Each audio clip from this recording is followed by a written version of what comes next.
आज अनुचिंता आम लक्ष्मीनारायण संस्कृत विद्यालय प्रार्थना सभा अनुचिंता नहीं आसती आम विद्यालय छात्री लिसा महाराणा।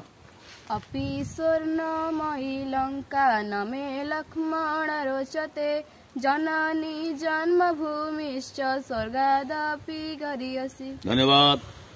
बहुत सुंदर कथा संस्कृत श्लोकटी लिसा महाराणा आज अनुचिंतार पाठ करिसंती।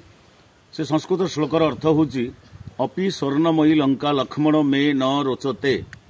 जेतेबेले सेतुबंध प्रतिष्ठा हो सारा बानर मान सहित लंकागढ़ में जाई पहुंची गले राम लक्ष्मण एवं सुग्रीव आउ हनुमान जाम्बवान सुषेण नल नील एम समस्त जाई पहुंची गले।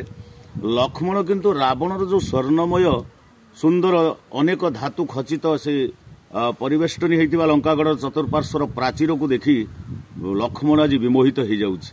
सतरे से कौच भाई ये सतरे लंकार एते सुना ये स्वर्णमयी लंका ये। रामचंद्र किंतु लक्ष्मण को सेदिन बुझे लक्ष्मण रे मु ये कथा भाबुनी रे। अरे आज को प्राय 14 वर्ष हो गला आमे अयोध्या नगर छाड़ी आसीछे गाँ छाड़ी आसीछे माटी छाड़ी आसीछे प्रजा मान को छाड़ी आसीछे। अपि स्वर्णमयी लंका लक्ष्मण मे न रोचते। हेई थाउ पछे स्वर्णमय लंका रे लक्ष्मण ये लंका मते भल लागू नाही मोर रुचि हो नाही एठी रहिबा पई कारण जननी जन्मभूमिश्च स्वर्गादपि गरीयसी। ये जननी जन्मभूमि आम पई स्वर्ग ठारू बड़। रामचंद्र भली महान महापुरुष जे कि सी जेतेबेले ये सुंदर कथा कहिसंती आमको समस्त को जन्मभूमि प्रति आमर ममता जागृत करवा दरकार। कारण जन्मभूमि होची स्वर्ग ठारू गरीयसी।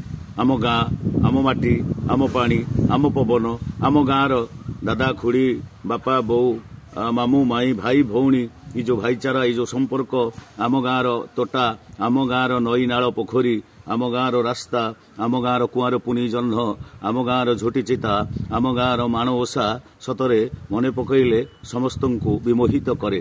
तेणु जी जोठी थाओ भलरे थाओ हेले गाँ कथा मनरे रखि थाओ गाँ जंताल कथा भाबु थाओ। कारण मातृभूमि मातृभाषार ममता जाहृदे जनमी नाही ताकू जदि ज्ञानी गणरे गणिबा अज्ञान रहिबे काहीं। धन्यवाद। सुंदर अनुचिंता।